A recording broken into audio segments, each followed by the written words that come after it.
Now it's time to take a little deeper dive into the actual pedagogy that supports all this. And this information is coming from the Fisher, Frey, and Hattie book, and it's a phenomenal read. And I thought I'd help summarize a little bit of it here because it absolutely supports what we're trying to do with our online instructional model. First, SEL, right? We have to make those connections with students. I think many of us think of SEL as that just purely emotional connection of a student who's alone at home, who's having difficulties adjusting. But there's far more to social and emotional learning, and we have the ability to help with this every day, not just as a standalone class or a standalone portion of the day, but in all the lessons that we incorporate and we design. We're teaching students self-management. That is a critical life skill, and it's a skill I think all of us would agree is super important for our students to learn, that they don't need to keep raising their hands, that they can do it themselves, and that they can organize themselves and keep track of their learning and be responsible for us. To be socially aware, to work with others around them, where their place is, how they can work as a team.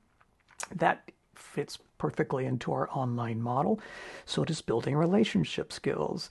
We're not going to have a successful experience, and our students aren't in an online class if we don't emphasize building relationships with our students.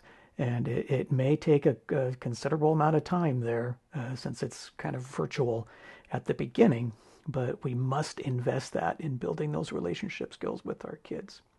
Decision making that goes along with our digital citizenship type of curriculum. We want our students to respect each other, to not bully each other, to make their wise choices in our digital classrooms. So not just for part of the day. Let's try to focus on this throughout the day and reinforce those skills because our kids will benefit from it tremendously if we do.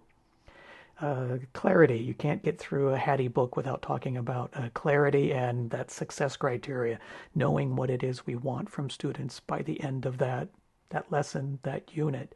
So investing a considerable amount of time and thought into expressing or understanding what it means to be successful in doing this activity, but how do we get students to see that too?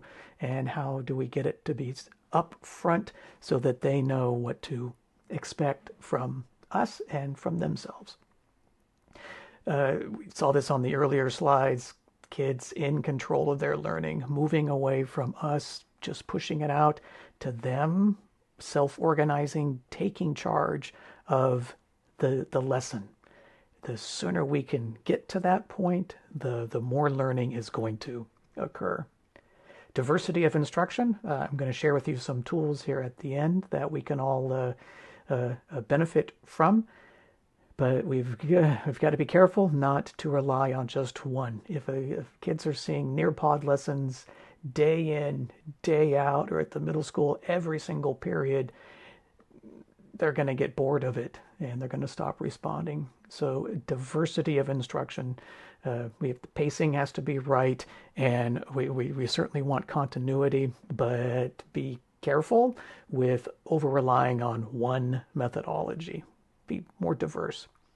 And that is a broad range of learning opportunities, focused learning opportunities for kids. We want to have a balance. You miss it there, but it says we want them to have not be talked at, but learn with.